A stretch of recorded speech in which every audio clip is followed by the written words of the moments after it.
nilaga tayo ng pork. Ayan. Dapat lagyan natin ang luya. Ayan, ganyan ako magnilaga. Ayan, sinasabay ko ang ricado, bawang, luya, sibuyas, paminta. Anuhan natin siya, pakuksan natin siya hanggang sa matanggal yung ano. Hindi ako gagamit ng tubig, mantika.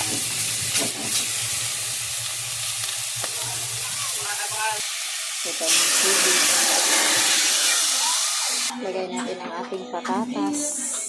Lagay ko ang ating patatas.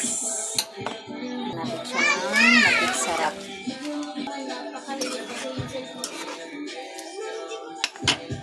Lagay na natin ang ating pichay.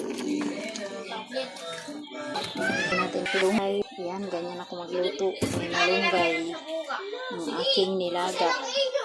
Para makakain ng aking apo.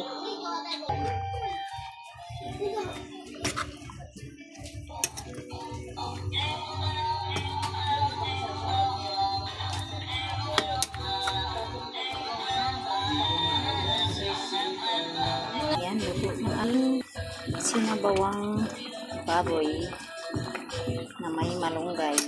Thank you so much.